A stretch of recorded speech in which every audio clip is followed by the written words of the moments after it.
Sublime Text is a open source and modern text editor. By open source, it means the source code is open for developers to contribute in making it better. Sublime Text is cross-platform. That means it will work across multiple platforms like Mac, Windows, Linux, and so on.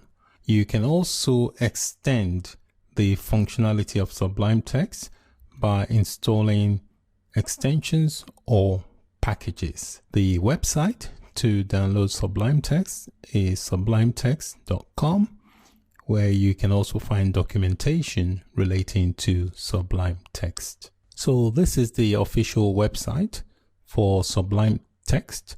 So depending on your operating system, it will present you with the relevant download button. I'm on a Windows, so it's giving me the download for Windows. If you're on a Mac, you get presented for a Mac download button.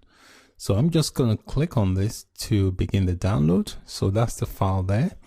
I'll give it a few minutes to complete, and then I'll run the installation files. So the download appears to have completed. So I'm just going to double click and wait for it to launch. You may get an antivirus pop-up. Just click allow, and that will allow the installation files to load. So this is what you get. Just click next. It will give you a default location. If you don't want to install it there, you can browse and specify a different location. I would recommend you leave the default location. It's also saying that this is the space it needs, so make sure you have enough disk space. Click next, and you can add that to Explorer context menu if you want. If not, click next and just click the install button for the installation to progress. You can see here it says completing the Sublime Text 3 setup wizard. Just click finish.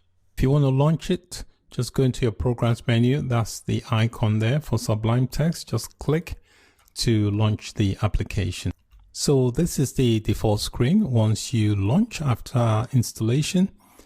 And here it will have the title unregistered, because you've not given the file a name, so it has untitled listed, but you notice it's got unregistered. That's because you have not paid for it. It will allow you to use it with this full functionality for a while. After that, you start getting prompts. So you could be typing away and you just get a pop-up saying, asking you to please purchase the copy you have downloaded. So that's it for the installation of Sublime Text. Thank you for watching. Bye for now.